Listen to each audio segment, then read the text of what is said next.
Good day, everybody. In the second part of Chapter 11, we'll be focused on collective properties of solutions. So, we'll be covering 4 different portions. The first one is the first collective property is so-called melting point or freezing point, which is exactly the same, freezing point depression. When you add non-volatile solutes into the solution, the freezing point of the solution will decrease compared to the pure solvent. And second, boiling point, elevation. Third, it's the vapor pressure. Actually, we spent quite a bit of time talking about vapor pressure already, and we noticed the vapor pressure will be lowered when you add non-volatile solute into the solvent and make a solution out of it. So we call this vapor pressure lowering. Number 4 is so-called osmotic pressure.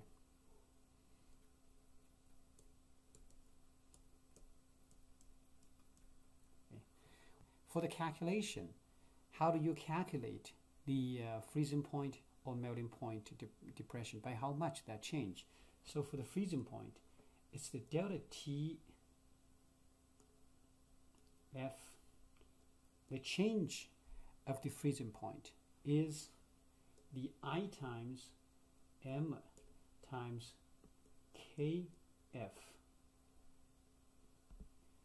So what is the I? I is the Van Hoff's factor.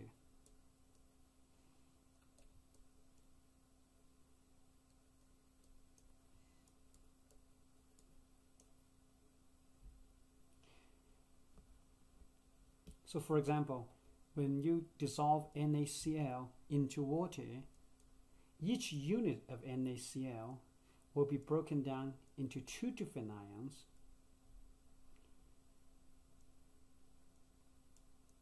Okay, each NaCl unit will break down into 2 different ions. So for this ideal Van Hoff's factor, I would be 2.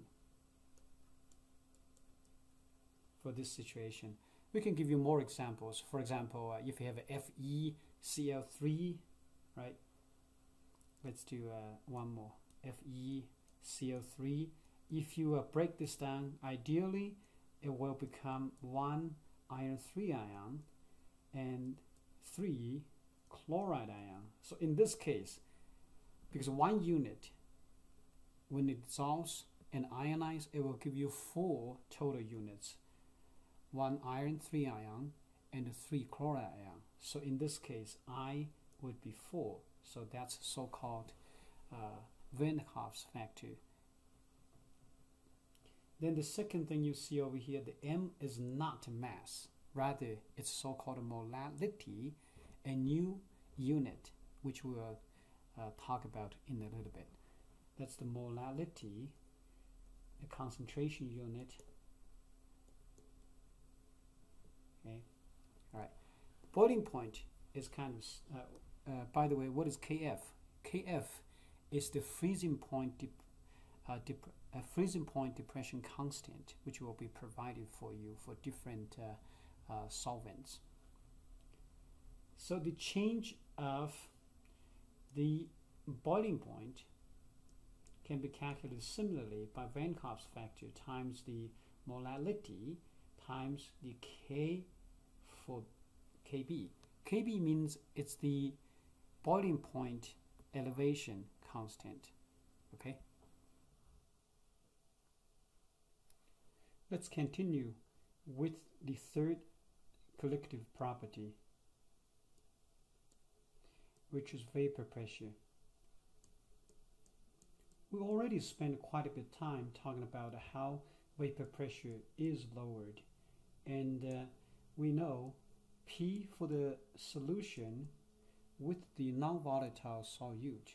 We have P solution equals the chi for the solvent times the P for the pure solvent such as water. So for the calculation portion, for vapor pressure lowering, we have already done this. The last but not the least is the osmotic pressure.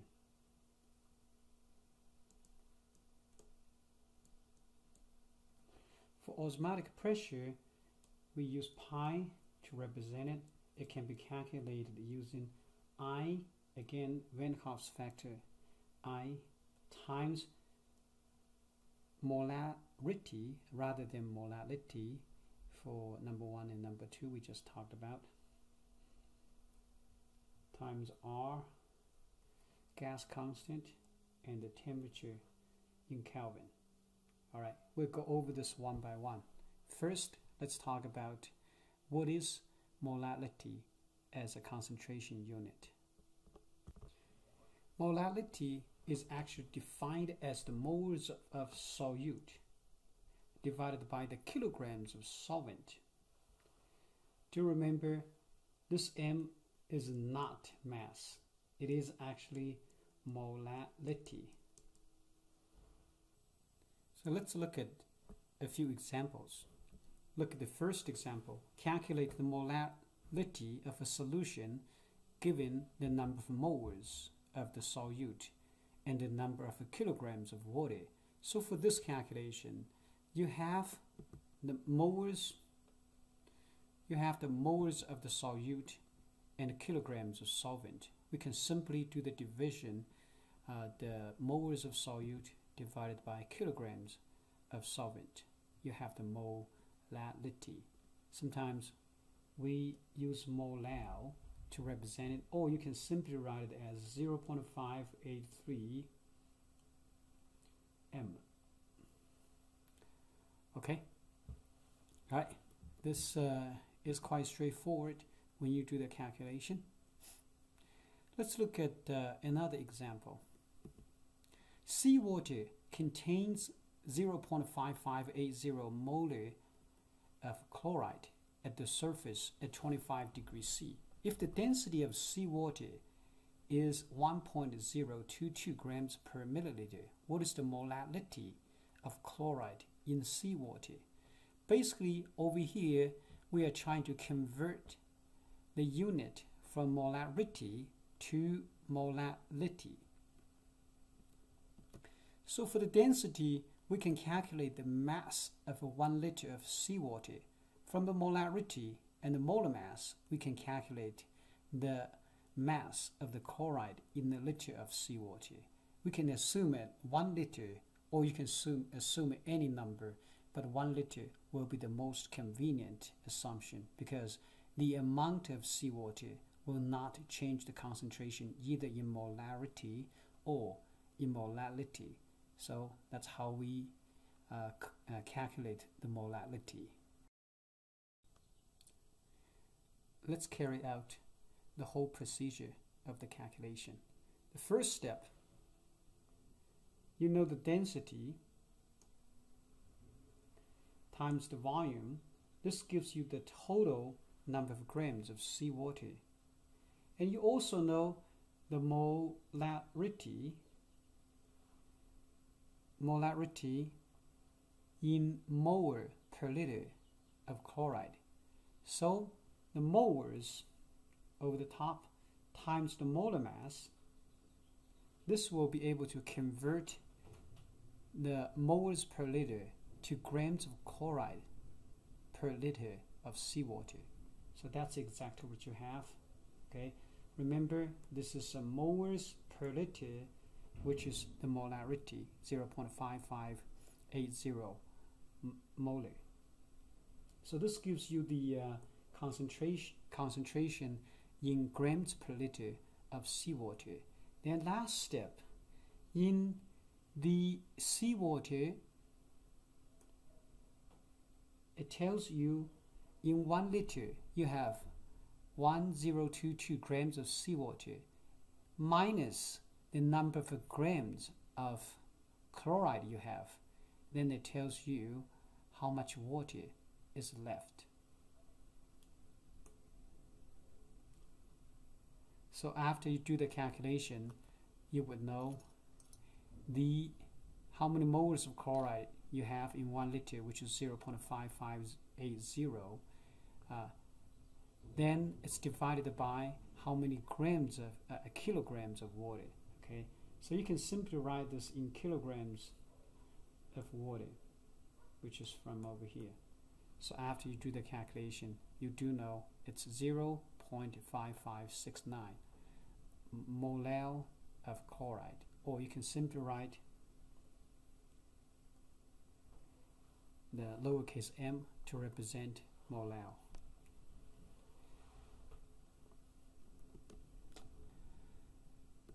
Let's continue with the collective properties in terms of a boiling point elevation and a freezing point depression. Right?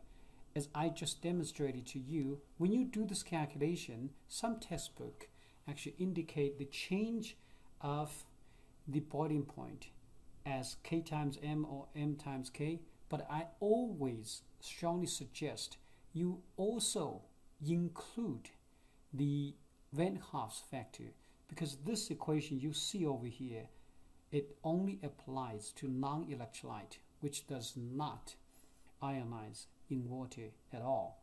So for any other situation, you would have to do a Van Hoff's factor. So I strongly suggest you add the Van Hoff's factor to begin with, then you will not make a mistake. So similarly, on the right side, I want you to put down the Van Hoff's factor. Okay? So for the final answer though, you don't stop over here. For example, we know boiling point is elevated. So for your final boiling point calculation, since it's elevated or it's increased, the boiling point will be the original boiling point, okay, for the pure solvent plus the change. So similarly, for the freezing point will be the original freezing point minus the change, because freezing point is actually lowered or depressed. So in this way, we can quantify the change in boiling points and the freezing points for a solution based on the molality of the dissolved solute. And more importantly, we can calculate the final boiling point or freezing point of the new solution. Now let's have a look at how this freezing point depression works from a molecular view. So we previously looked at how vapor pressure and boiling point were affected by the presence of dissolved solute from a molecular perspective. The presence of the solute decreased the rate of evaporation compared to the rate of condensation. So for this reason, at equilibrium, there were fewer molecules entering the vapor state, so the overall vapor pressure decreased. So that's why and how we explained the vapor pressure lowering previously. So in a similar fashion, we can look at what is happening as the substance freezes at the molecular level. At a given temperature, freezing involves an equilibrium in which the rate of dissolution and the rate of precipitation are equal. The precipitation occurs when the kinetic energy of the dissolved molecule at the surface of the solid is insufficient to overcome the intermolecular attractions at the surface, and the molecule is captured by the solid and precipitates. That is actually the freezing process. For pure water, the equilibrium exists between the rate of precipitation of ice crystals and the melting of the ice to form liquid at 0 degrees C. Do remember the presence of the dissolved solute, non-volatile solute. In B, if you look at that,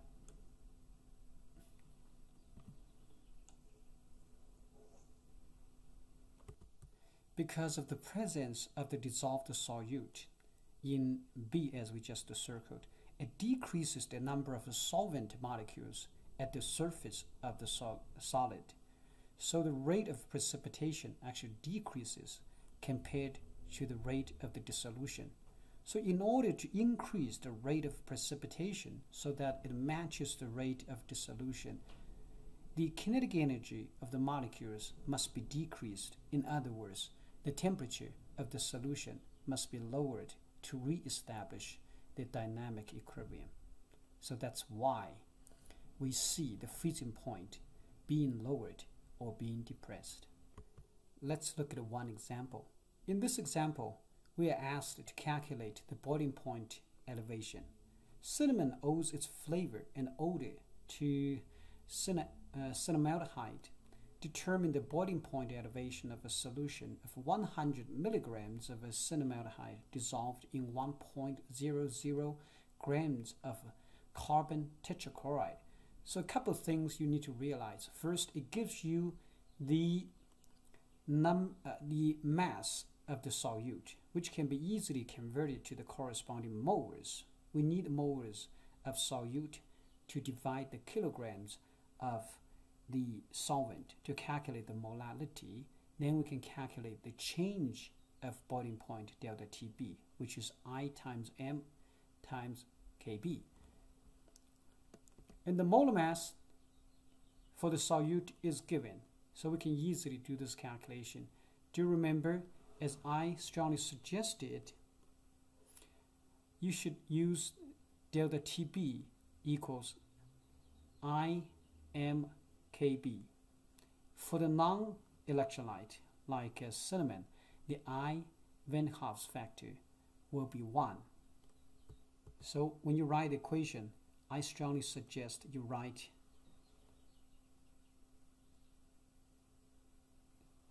this way. So you add the Van Hoff's factor to it. So here's how we actually do the calculation. The moles of this cinnamaldehyde can be calculated by the grams divided by molar mass, which gives you this number. And the molality is defined as the moles of solute divided by kilograms of solvent. We have the milligrams being converted to kilograms of solvent. So we do know the molality. Do remember delta T equals I times M times KB.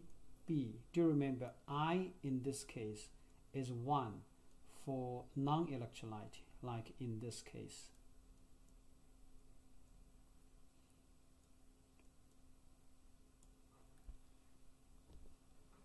So we know the change of boiling point.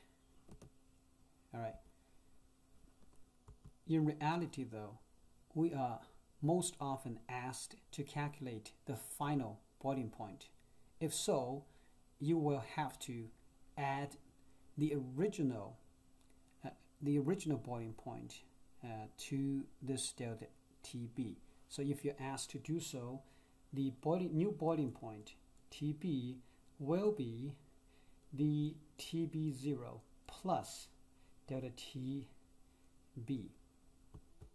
The boiling point for the pure solvent carbon tetrachloride is 76.72 degrees C.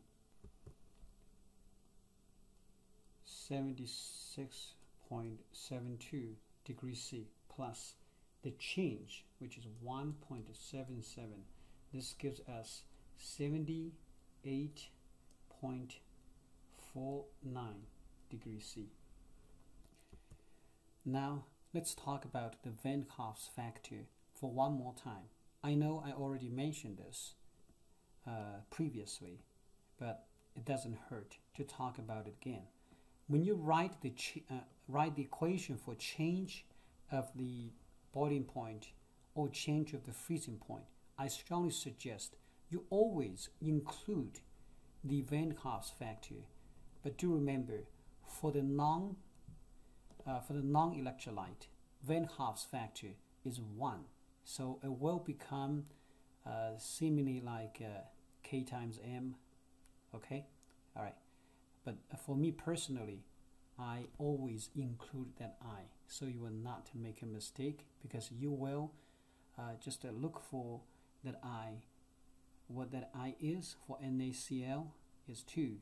Give you maybe one more example. For example, if you have Na3PO4, what is the Van Hoff's factor?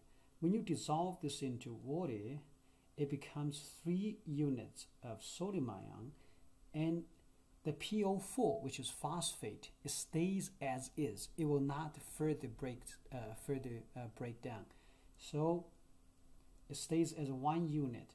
For this reason, 1 unit of sodium phosphate breaks down into 4 total ions.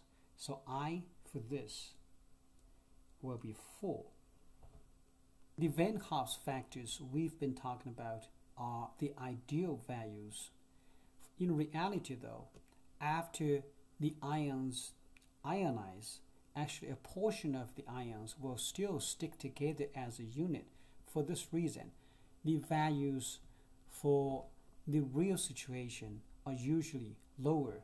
For example, when you look at the sodium phosphate which we just talked about, theoretically it should be 4 as the Van Hoff's factor, but in reality it's only 3.1. Then similarly, for the other situations, you also see the real Van Hoff's factor being lowered, except for one situation. If it's non-electrolyte, it will still be 1. Look at the last case. So let's look at an example with the electrolyte. So you will have to include the Van Hoff's factor. So calculate the freezing point depression. You have calcium chloride, okay?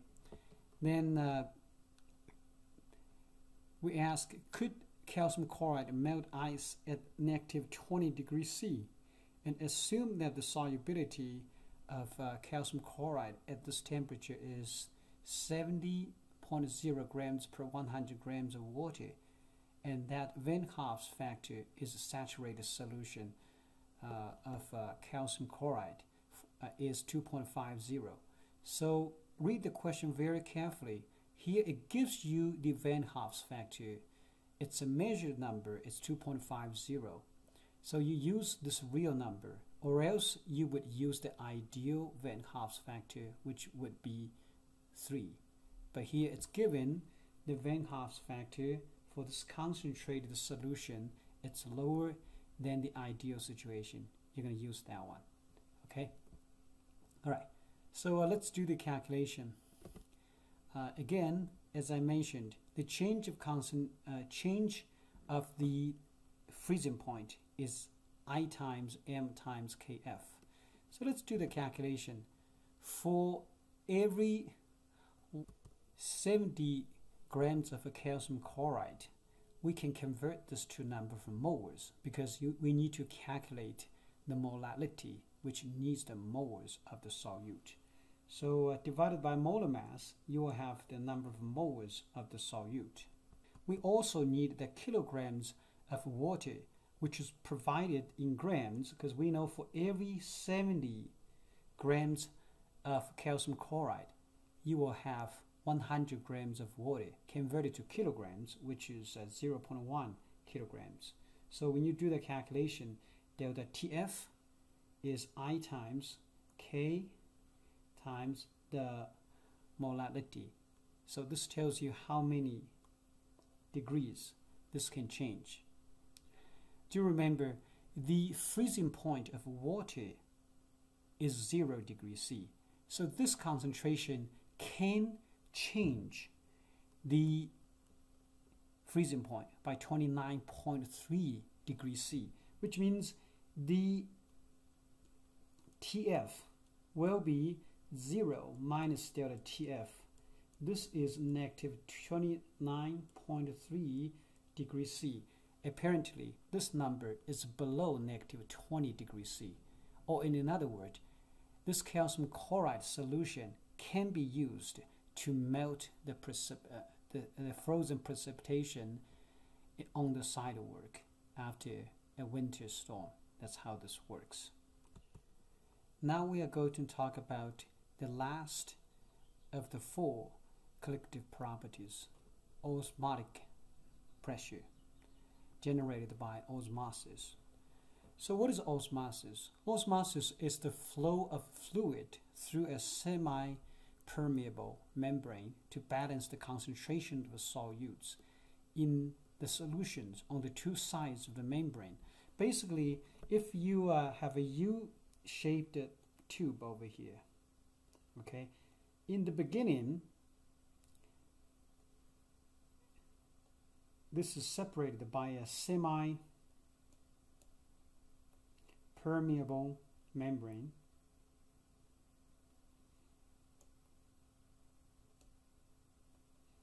Okay, so let's say on the left side in the beginning, on the left side you have water.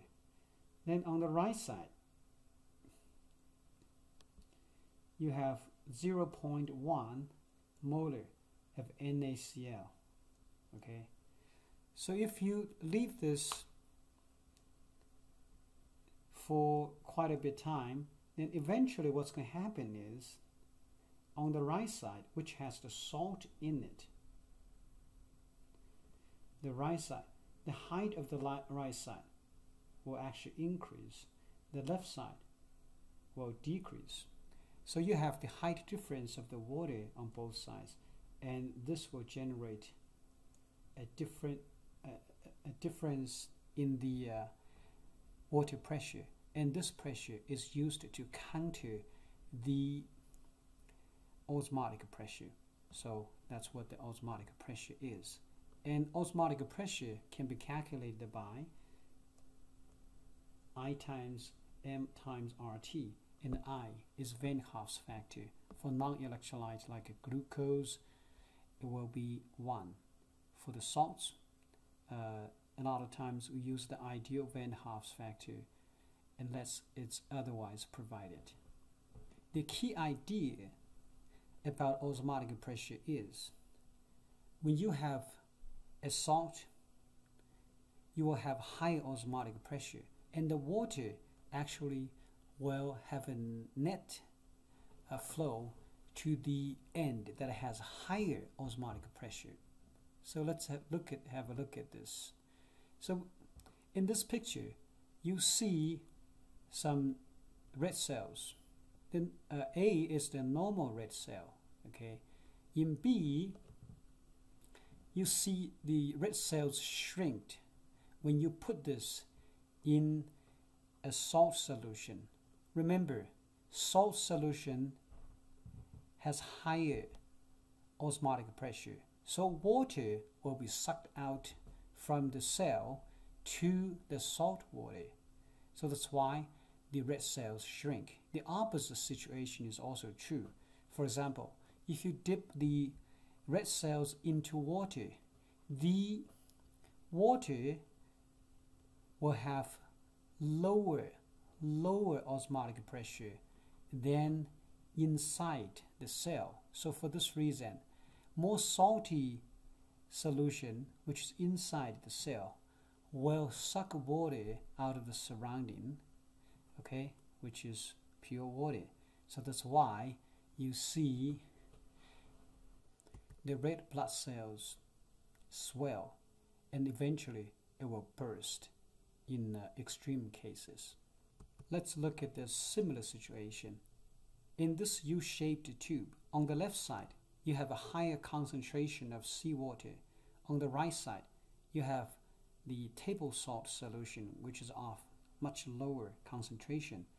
So, can you predict the net flow of the solvent or water?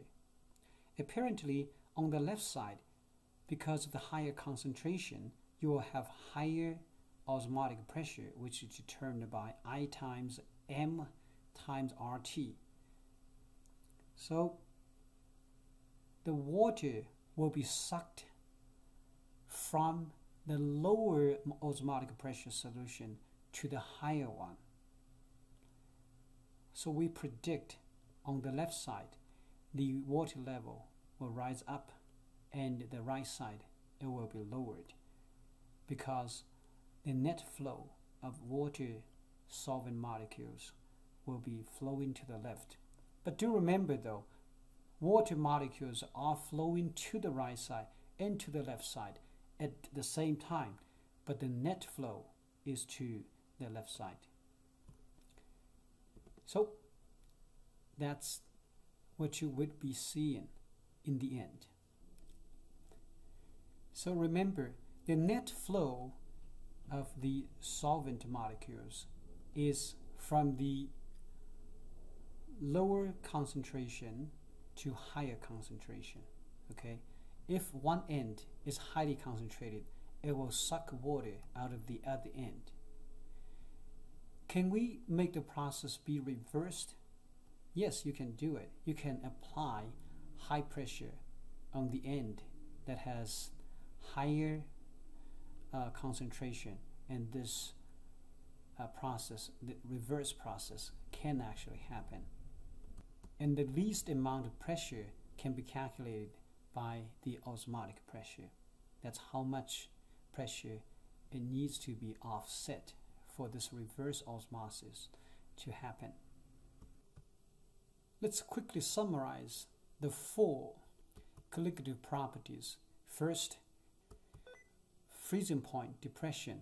Second, boiling point elevation. Third, vapor pressure lowering. And fourth one is osmotic pressure.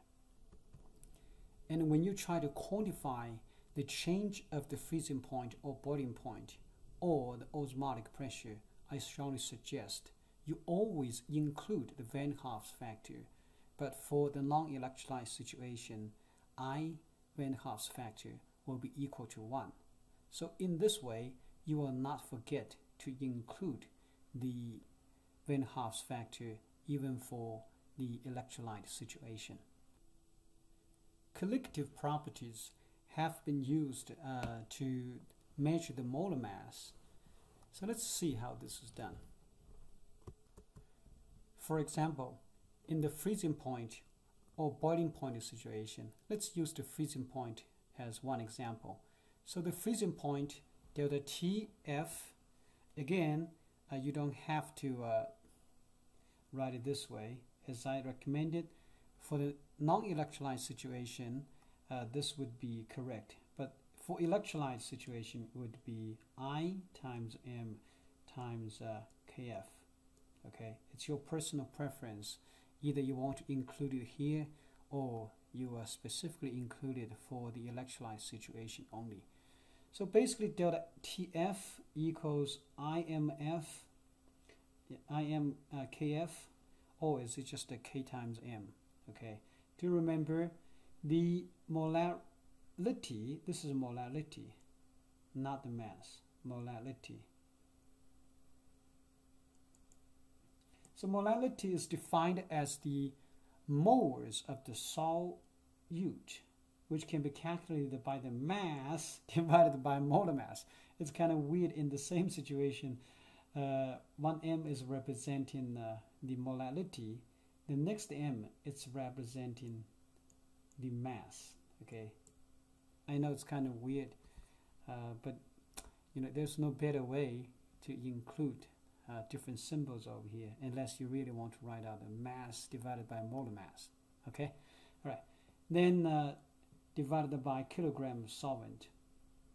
You rearrange the whole thing so that this m with the long leg, it looks like this.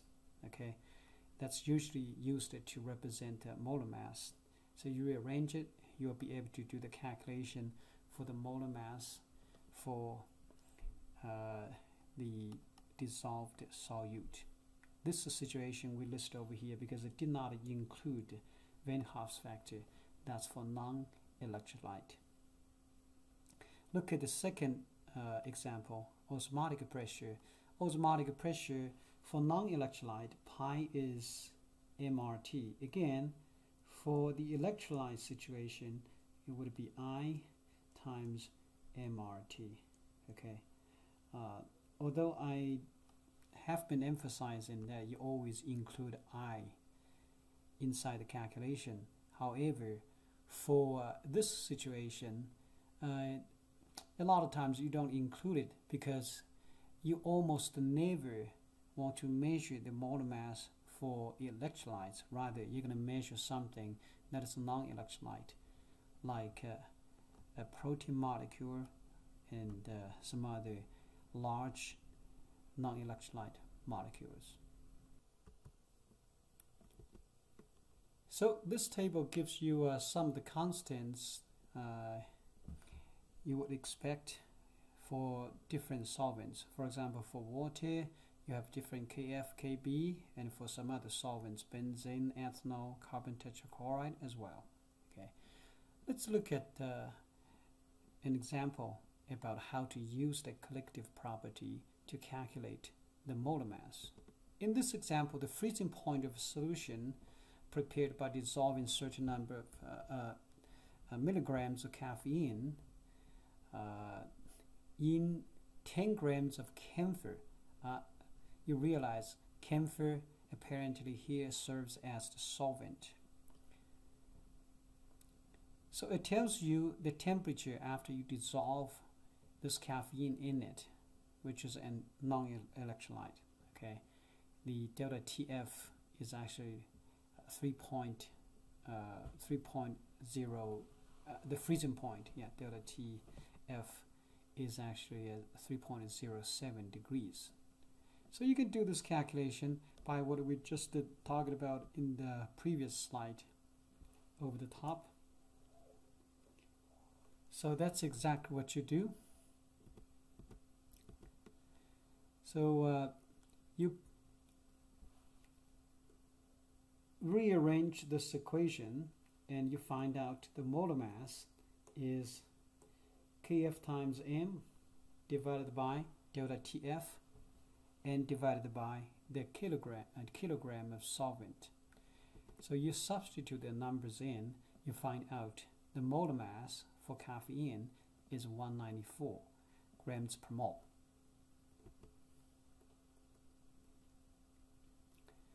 All right, so let's summarize everything for one more time.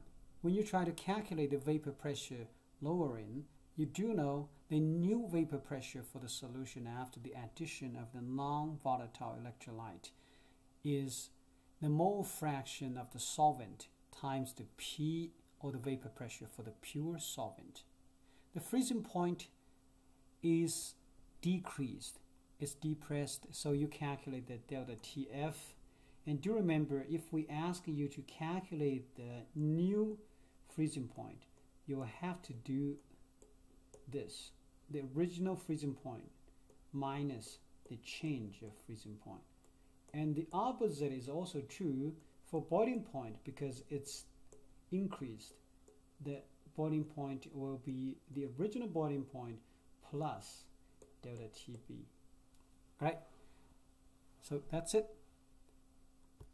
Have a good day.